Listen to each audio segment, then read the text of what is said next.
Hello fans, Mark Spector here with you, and it's been a long time since we've seen each other. Well, let me tell you something. I get a lot of questions in my email about what's been going on, what's been happening. Well, let me tell you something, fans. We're going to take a look back at one of the most entertaining bands I've ever had the opportunity to cover.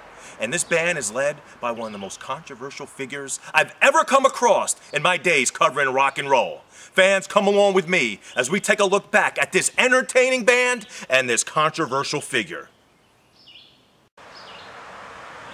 Welcome to Saint, the Final Days and Beyond.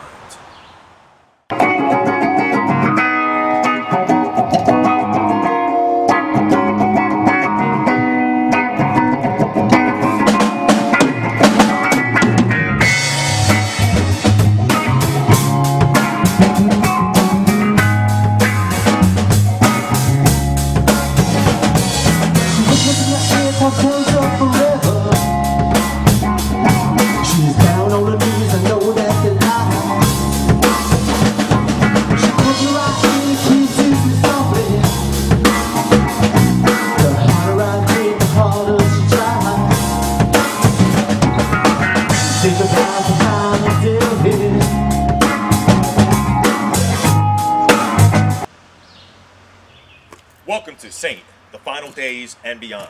What we're going to do here, fans, over these next number of episodes is we're going to look back. We can't know where we're going until we know where we've been, and we're going to start at the very beginning, the early foundations of this entertaining band that came onto the scene a couple of years ago, led by the controversial singer that we'll get to later. It all started a couple years ago when New York City needed something to shake it up, needed something new, needed something more entertaining after it's been in the doldrums for the better part of the last decade. That's when this band Saint emerged on the scene.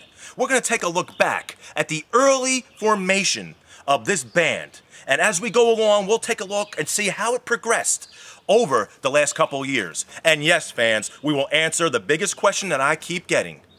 What is next with Saint?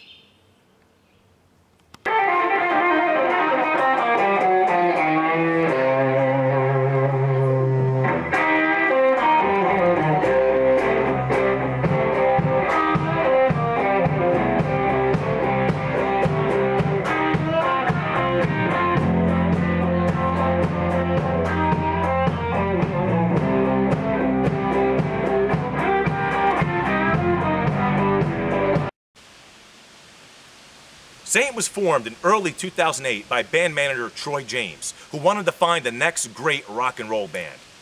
Troy James's first move was to bring in a veteran drummer by the name of T-Mots, who was well known in the New York City club scene. T-Mots had a very good friend named Gio, who he brought into the band. The drummer and the lead guitarist were now in place, but the band still needed the lead singer and a bass player. Troy James decided to go outside of New York City to find a lead singer. He went everywhere, from Houston, Texas to Milwaukee, Wisconsin, Seattle, Washington to San Diego. It was in San Diego where he discovered Timothy Saint. It seemed like a natural to bring him to New York to fill out this band. Timothy Saint came to New York City, but he didn't come alone. He picked out the bass player that was going to be in this band, a person who he only described as El Diablo. Nobody knew who he was. Nobody could find out any information about him. Let's take a look at some pictures of this El Diablo bass player that was in the band when Saint formed.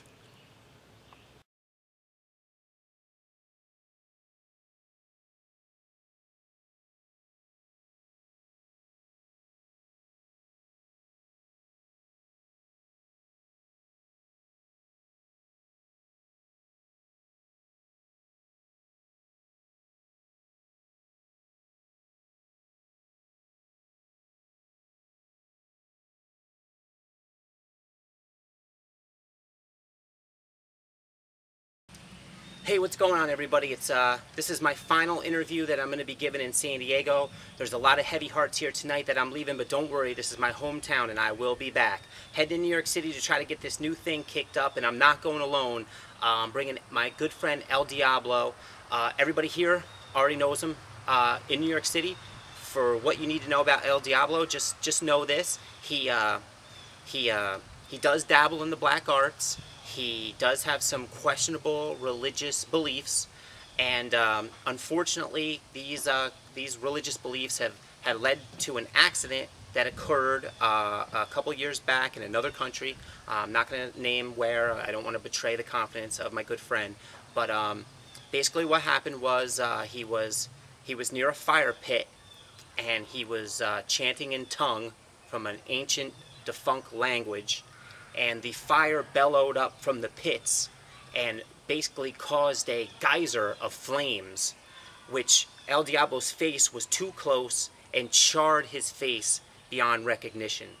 And for the past 2 years he's been wearing a mask to hide the charred remains of his face, and he does everything in the mask. He showers, he does everything. His driver's license photo is the mask, so that's how much it's become a part of him. You won't even notice it after a while. He's an amazing bass player, best I've ever played with. So that's the story, and me and him are getting on a plane 8 o'clock tomorrow morning, 2008, coming from San Diego, California to New York City to take it over. New York City rock scene, you're going to get rocked to your foundations. 2008, and we're headed to New York City. Timothy Saint and El Diablo.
I know it seems a little strange that a guy would wear a mask all the time, but Timothy Saint acted like everything that El Diablo was telling him was true.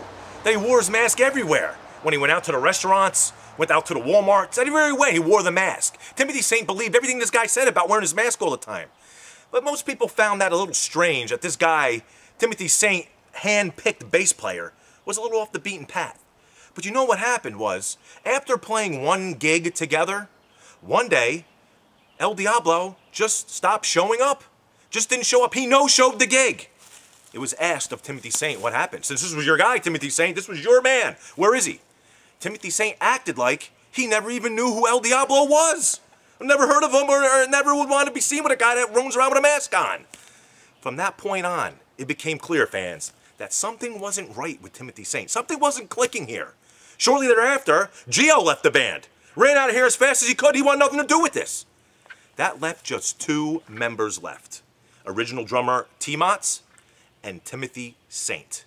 That's all that there was. There was nobody else.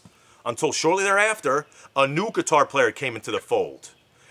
Frankie Calzone.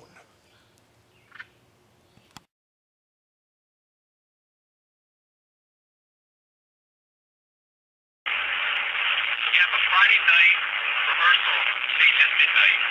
The bass player, El Diablo, booked no show. Looked at Timothy, said, "Hey, where's your guy? Where's El Diablo tonight?" Looks me square in the eye and goes, "It's El Diablo. What do you say to something like that?" "I don't know."